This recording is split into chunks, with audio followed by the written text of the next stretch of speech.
அனைவருக்கும் வணக்கம். கதை கேட்கறதுனா நம்ம எல்லாருக்குமே பிடிக்கும். சின்ன வயசுல நிறைய கதைகளை கேட்டிருப்போம், ஆனால் நமக்கு அது எதுவுமே ஞாபகத்தில் இருக்காது. அது மாதிரி சின்ன வயசுல பள்ளிகளில் படித்த தமிழ் கதைகளை உங்களுக்கு திரும்ப ஞாபகப்படுத்த ஒரு முயற்சியாக இந்த பதிவு இருக்க போகுது. வாங்க கதைக்குள்ளே போகலாம். அறிவே ஆற்றல். அருளப்பன் என்பவர் நமச்சிவாயபுரத்தில் வாழ்ந்து வந்தார். அவருக்கு 50 செம்மறி ஆடுகள் தான் சொத்து. அவற்றை ஓட்டிச் சென்று மேய்த்து வருவதுதான் அவரின் அன்றாட பணி. அருளப்பரின் செம்மறியாட்டு மந்தையில் ஒரு கிடாவும் இருந்தது. அக்கிடா நன்கு வளர்ந்து 3 முறுக்குடைய 2 கொம்புகளை கொண்டிருந்தது. வலிமையான உடல் தோற்றம் கொண்டதாக விளங்கியது. வழக்கம் போல் அருளப்பன் ஆடுகளை மேய்ப்பதற்காக ஆற்றங்கரைக்கு அவற்றை ஓட்டிச் சென்றார். மந்தையில் இருந்த கிடாவானது ஆற்றங்கரை புதருக்குள் நுழைந்து மேய்ந்தது. அங்கு பசும்புல் வளமாக வளர்ந்திருந்தது. அதனால் கிடாவானது நின்ற இடத்தை விட்டு பெயராமல் திரும்பி திரும்பி மேய்ந்தது. அங்கு படர்ந்திருந்த சீந்தில் கொடியும் ஊனாங்கொடியும் கிடாவின் கொம்புகள் மீதும் உடல் மீதும் பின்னிக்கொண்டன. மேய்ச்சலின் ஆர்வத்தில் இருந்த கிடா கொடிகள் பின்னிக்கொண்டதை அறிந்திடவில்லை. மாலை நேரம் ஆனதும் தன் மந்தையாடுகளை அருளப்பன் கிடைக்கு ஓட்டிச் சென்றான். மேய்ச்சல் முடிந்து மந்தையாடுகள் போவதைக் கண்ட கிடா தானும் அவற்றுடன் செல்ல புறப்பட்டது. ஆனால் கொடிகளால் சிக்குண்டு விட்டதை அப்பொழுதுதான் அறிந்தது. தன் வலிமையை கொண்டு கொடிகளை அறுத்திட முயன்றது. கொடிகள் பலமாக இருந்தபடியால் கிடாவோ மிகவும் முயன்றது. பல கொடிகள் அறுபட்டன. இருப்பினும் கொடிகள் முற்றும் அறுபடுவதற்குள் கிடா ஓய்ந்து களைத்துவிட்டது. அசைவற்று பெருமூச்சுடன் நின்று கொண்டிருந்தது.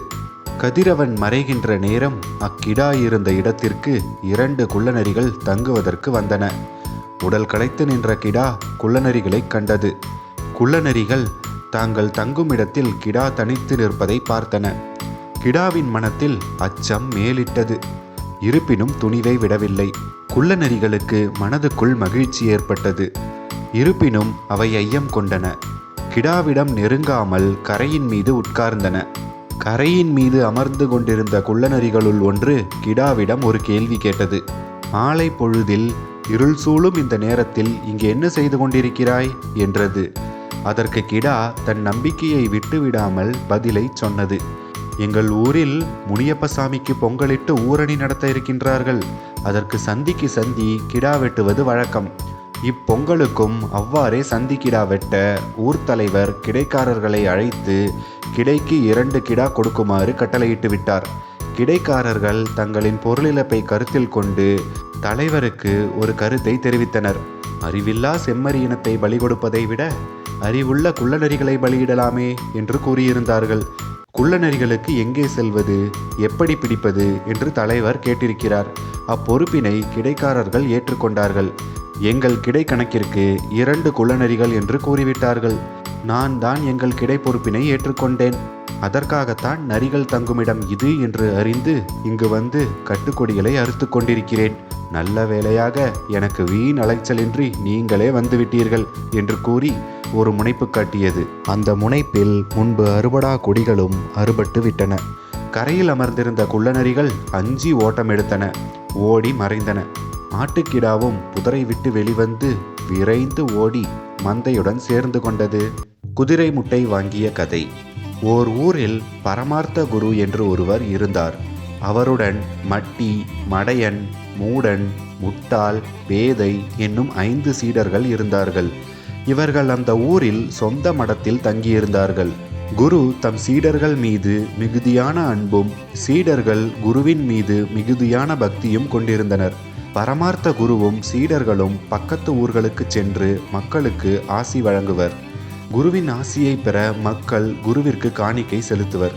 குருவும் சீடர்களும் காணிக்கை பணத்தை கொண்டு வாழ்க்கை நடத்தி வந்தார்கள். குருவிற்கு வயதாகி விட்டதால் நீண்ட தூரம் நடக்க முடியாத நிலையை அடைந்தார். ஆகவே எப்படியாவது குருவிற்கு ஒரு குதிரை வாங்க வேண்டும் என்று முடிவுக்கு வந்தார்கள் சீடர்கள். நாம் எப்படியாவது முயன்று நம் குருவிற்கு ஒரு குதிரையை வாங்கியாக வேண்டும் என்றான் மடையன். நம் குரு எளிமையின் திருவுருவம். நம்மை நடக்குமாறு செய்து அவர் மட்டும் குதிரையின் மீது அமர்ந்து சவாரி செய்ய விரும்புவாரா என்றான் மூடன்.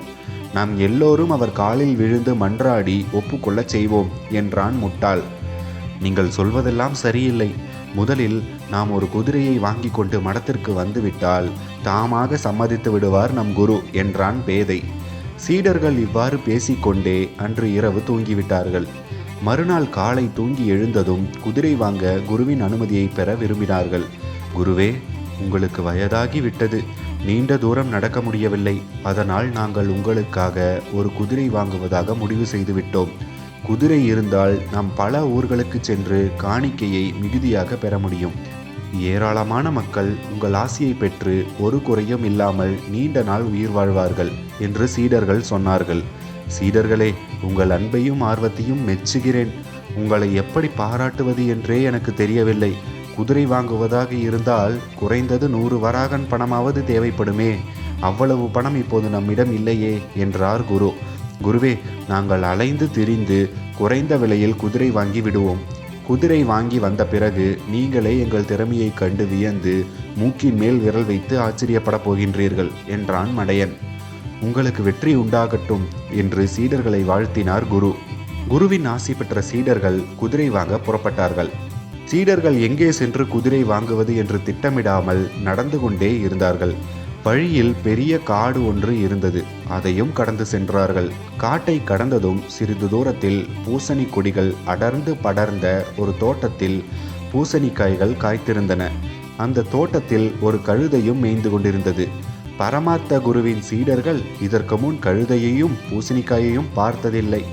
ஆகையால் பூசணி தோட்டத்தில் மேய்ந்து கொண்டிருந்த கழுதையை சின்ன குதிரை என்றும் பூசணிக்காய்களை அந்த சின்ன குதிரையின் முட்டைகள் என்றும் நினைத்து கொண்டார்கள். தவிர முட்டைகளில் ஒன்றை விலைக்கு வாங்கி அடைகாத்து குதிரை குட்டியை பெற நினைத்தார்கள். சீடர்கள் தோட்டக்காரன் இருக்கும் குடிசைக்கு சென்றார்கள். ஐயா, அதோ மேயும் சின்ன குதிரையின் முட்டைகள் தானே இவைகள். நாங்கள் உலக புகழ் பெற்ற பரமார்த்த குருவின் சீடர்கள். இந்த முட்டைகளில் ஒன்றை நீங்கள் விலைக்கு கொடுத்தால் நாங்கள் அடைகாத்து குதிரை குட்டியை பெறுவோம் என்றான் மடையன். இவர்களை முழு முட்டாள்கள் என்று நினைத்தான் தோட்டக்காரன். இந்த முட்டாள் சீடர்களை ஏமாற்றி பணம் பறிக்க திட்டமிட்டான். நீங்கள் பரமார்த்த குருவின் சீடர்களாக இருப்பதால் அறிவாளிகளாக இருக்கின்றீர்கள். அதனால் மேய்ந்து கொண்டிருக்கும் விலங்கை குதிரை என்றும் இதோ கீழே கிடப்பவைகளை குதிரை முட்டைகள் என்றும் உடனே கண்டுபிடித்து விட்டீர்கள் என்று சீடர்களை புகழ்வது போல தோட்டக்காரன் கேலி செய்தான். தோட்டக்காரரே, இந்த முட்டையை அடைகாத்தால் எத்தனை நாட்களில் குதிரை குட்டி பிறக்கும் என்றான் மூடன். தோட்டக்காரன் மூடன் கேட்ட கேள்வியை கேட்டு மனதிற்குள் சிரித்து கொண்டான். இந்த முட்டையை 21 நாட்கள் அடைகாத்தால் குதிரை குட்டி பிறக்கும் என்றான் தோட்டக்காரன். குதிரையை வாங்க போதுமான பணம் எங்களிடம் இல்லை. அதனால் குறைந்த விலையில் குதிரையை வாங்க வேண்டும் என்று நினைத்தோம். இப்போது மிகவும் மலிவான விலையிலேயே குதிரையை பெற்றுவிடுவோம். எல்லாம் எங்கள் குருவின் ஆசிதான். ஒரு குதிரையின் முட்டை விலை என்ன என்றான் முட்டாள். தோட்டக்காரன், நீங்கள் உங்கள் குருவிற்காக கேட்கிறீர்கள். அதனால் 20 வராகன் மதிப்புள்ள குதிரை முட்டையை உங்களுக்கு 10 வராகனுக்கு கொடுக்கிறேன் என்றான். ஐயா, நாங்கள் மடத்திற்கு சென்று குருவிடம் சொல்லி பணத்துடன் வருகின்றோம். வேறு யாருக்கும் விற்றுவிடாதீர்கள் என்றான் பேதை. சீடர்கள் ஐவரும் குதிரை முட்டையை வாங்கிவிட வேண்டும் என்ற ஆர்வத்தில் ஓட்டமும் நடையுமாக மடத்தை அடைந்தார்கள். குருவே, 10 வராகன் விலையில் குதிரையை வாங்க ஏற்பாடு செய்துவிட்டு வந்திருக்கிறோம். என்ன இருந்தாலும் உங்கள் அதிர்ஷ்டமே அதிர்ஷ்டம். 20 வராகன் மதிப்புடைய குதிரை முட்டையை எங்களுடைய திறமையை பயன்படுத்தி 10 வராகனாக குறைத்து விட்டோம். முட்டை பெரியதாகவும் சாம்பல் நிறமாகவும் இருக்கிறது என்றான் மட்டி. சரி, அந்த குதிரை முட்டையிலிருந்து குதிரை குட்டியை பெறுவது எப்படி? இவ்வளவு குறைந்த விலையில் குதிரை முட்டையை விலை பேசி முடித்துள்ளீர்கள். உங்கள் திறமையே திறமை என்றார் குரு. குருவே, முட்டையின் மேல் கோழி உட்கார்ந்து அடைகாப்பது போல அடைகாக்க வேண்டும் என்றான் மடையன். அவ்வாறு அடைகாத்தால் உயர்ந்த ரக குதிரை குட்டி பிறக்கும் குருவே என்றான் மூடன். யார் குதிரை முட்டையின் மேல் உட்கார்ந்து அடைகாப்பது என்றார் குரு. குருவே, யார் அடைகாக்க வேண்டும் என்பதை நீங்களே சொல்லிவிடுங்கள் என்றான் முட்டாள்.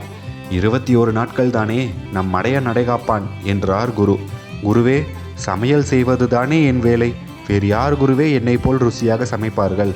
அதனால் முட்டாள் அடைகாக்கட்டுமே என்றான் மடையன். நீ சொல்வதும் சரிதான். அப்படியானால் முட்டாள் அடைகாக்கட்டுமே என்றார் குரு. குருவே, நீங்கள் நீண்ட ஆயுளோடு இருக்க ருசியான சாப்பாடு வேண்டும். சாப்பாட்டை சமைக்க விறகு வேண்டும்.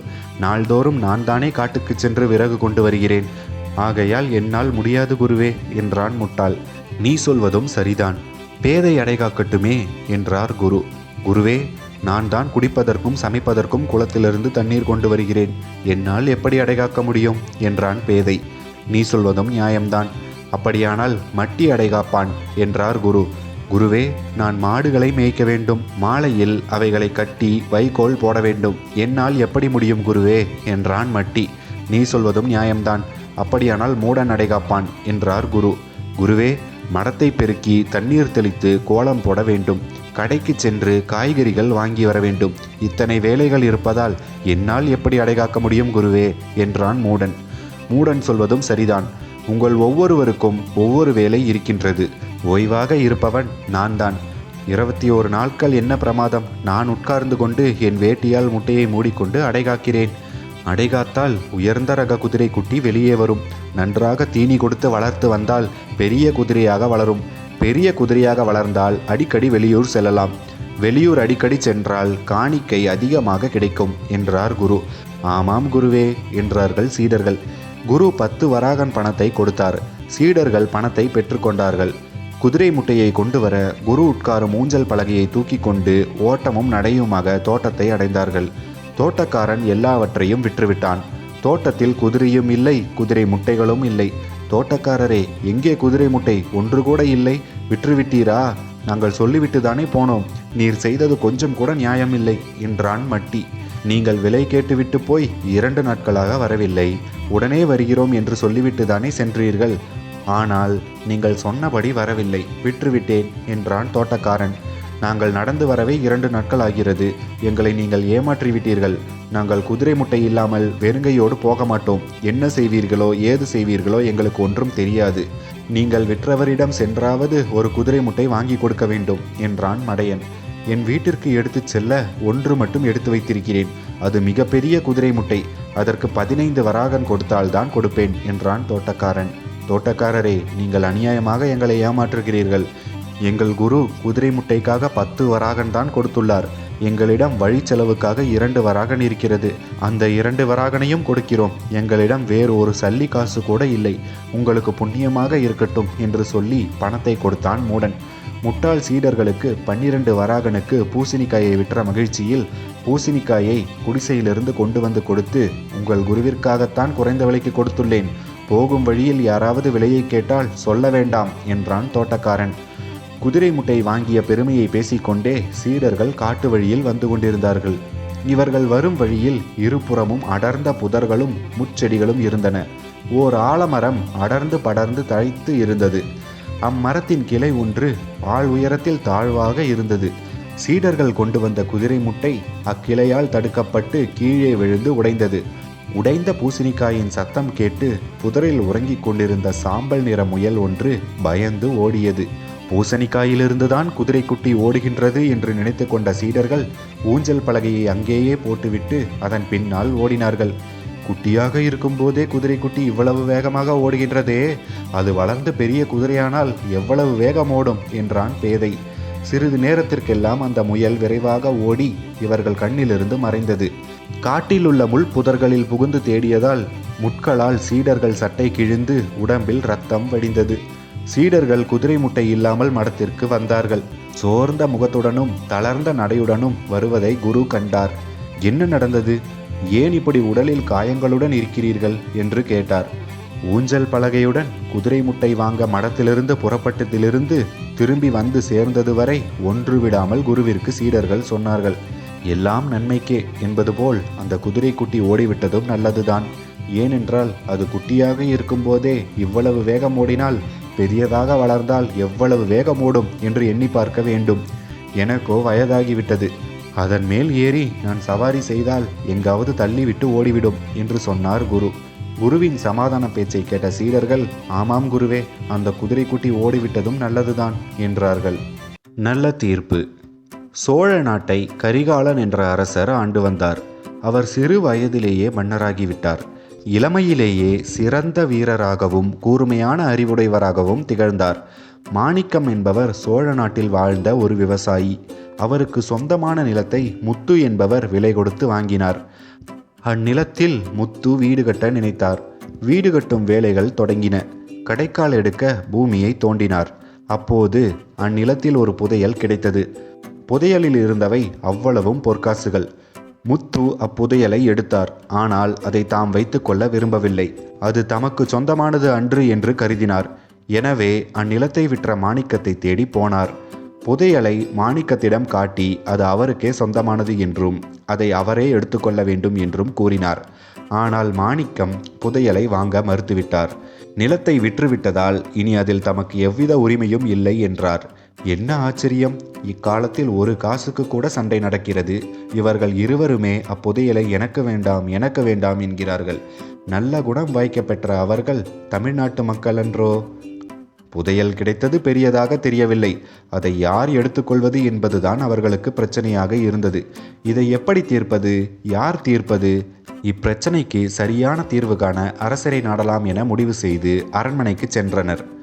அங்கு அரசரை பார்த்தனர். அரசரோ வயதில் மிகவும் இளையவராக இருந்ததால் இருவரும் திகைத்து நின்றார்கள். தங்கள் வழக்கை அவரிடம் கூற தயங்கினர். இவருக்கு போதுமான அனுபவம் இருக்குமா? நன்றாக விசாரிப்பாரா? நல்ல தீர்ப்பு வழங்குவாரா? இப்படி இருவரும் எண்ணினார்கள். இங்கு வந்து சிக்கி கொண்டோமே என்று விழித்தார்கள். இதை வெளியில் சொல்லவும் அஞ்சினார்கள். என்ன செய்வார்கள்? பாவம்! மெல்லவும் முடியாமல் விழுங்கவும் முடியாமல் தவித்தனர். இருவரும் திகைப்பதை அரசர் பார்த்தார். அகத்தின் அழகு முகத்தில் தெரியுமன்றோ? அவர் நிலைமையை புரிந்து கொண்டார். நல்ல தீர்ப்பு கிடைக்கும் என அவர்களை நம்ப செய்ய வேண்டுமே, என்ன செய்வது என யோசித்தார். உங்கள் வழக்கை நாளை ஒரு முதியவர் விசாரிப்பார் என கூறி வழக்கை மறுநாளுக்கு தள்ளி வைத்தார். வந்தவர் இருவரும் திருப்தியடைந்தனர். போன நம்பிக்கை திரும்பி வந்தது. புது நம்பிக்கை பிறந்தது. மறுநாள் பொழுது விடிந்ததும் முத்துவும் மாணிக்கமும் அரண்மனை வந்தனர். நீதிபதியாக அங்கு வயது முதிர்ந்த பெரியவர் ஒருவர் காணப்பட்டார். வழக்கை கொண்டு வந்த இருவரும் அவரை கண்டு மகிழ்ச்சி அடைந்தனர். பெரியவர் முத்துவை பார்த்து, உங்கள் வழக்கு என்ன? முழு விவரத்தையும் சொல்லுங்கள் என்றார். முத்து, ஐயா, நான் மாணிக்கத்திடம் ஒரு நிலத்தை விலை கொடுத்து வாங்கினேன். அதில் ஒரு புதையல் கிடைத்தது. நான் நிலத்திற்கு மட்டும்தான் விலை கொடுத்தேன். எனவே நிலம் மட்டும்தான் எனக்கு சொந்தமானது. இந்த புதையல் எனக்கு சொந்தமில்லை. ஆகையால் இதை நான் எடுத்துக்கொள்ள விரும்பவில்லை என்றார். பெரியவர் மாணிக்கத்தை பார்த்து, உம்முடைய பதில் என்ன என்றார். மாணிக்கம், நான் நிலத்தை அவருக்கு விற்றுவிட்டேன். அதில் மரமும் இருக்கும், செடியும் இருக்கும், பொன்னும் இருக்கும், பொருளும் இருக்கும், நல்லதும் இருக்கும், கெட்டதும் இருக்கும். எல்லாம் நிலத்தை வாங்கியவரையே சேரும். எனக்கு அதில் உரிமை இல்லை என்றார். பெரியவருக்கு அவர்களுடைய பேச்சு வியப்பை அளித்தது. சான்றாண்மை மிக்க இத்தகைய நல்லவர்கள் நம் நாட்டில் வாழ்வதைக் கண்டு மகிழ்ச்சி அடைந்தார். நன்றாக யோசித்தார். ஒரு முடிவுக்கு வந்தார். முத்துவிற்கு ஒரு மகனும் மாணிக்கத்திற்கு ஒரு மகளும் இருப்பதை விசாரித்து அறிந்தார். அவர்கள் இருவருக்கும் திருமணம் செய்து வைக்கும்படி சொன்னார். புதையலை மணமக்களுக்கு திருமண பரிசாக வழங்கும்படி தீர்ப்பு கூறினார். எவ்வளவு நல்ல தீர்ப்பு! முத்துவிற்கும் மாணிக்கத்திற்கும் மகிழ்ச்சி பொங்கியது. நீதிபதியாக இருந்த பெரியவருக்கு நன்றி தெரிவிக்க விரும்பினர். ஆனால் அங்கு பெரியவரை காணோம். பெரியவர் ஒட்டுதாடியையும் மீசையையும் நரைத்த தலைமுடியையும் கழற்றி கொண்டு இருந்தார். பெரியவர் வேறு யாரும் அல்லர், சிறுவராக இருந்த கரிகாலன் தான் என்பதை அவர்கள் அறிந்து பெரிதும் மகிழ்ந்தார்கள். மன்னரை புகழ்ந்தார்கள். மகிழ்ச்சியுடன் தங்கள் வீடு சேர்ந்தார்கள். மன்னர் தீர்ப்பின்படி தங்கள் மக்களின் திருமணத்தை நடத்தி புதையலை அவர்களுக்கு பரிசாக கொடுத்து மகிழ்ந்தார்கள். இப்போ நாம் பார்த்த இந்த 3 கதைகளில் உங்களுக்கு ஞாபகம் இருக்கிற கதை ஏதாவது இருந்தால் அதை கீழே பதிவு பண்ணுங்க. இதில் உங்களுக்கு பிடிச்ச கதை எது அப்படிங்கிறதையும் மறக்காமல் தெரியப்படுத்துங்க. இது மாதிரி இன்னும் நிறைய கதைகள் அடுத்தடுத்த பதிவுகளில் வர இருக்குது. அதுவரை உங்களிடமிருந்து விடைபெற்றுக் கொள்கிறேன். நன்றி, வணக்கம்.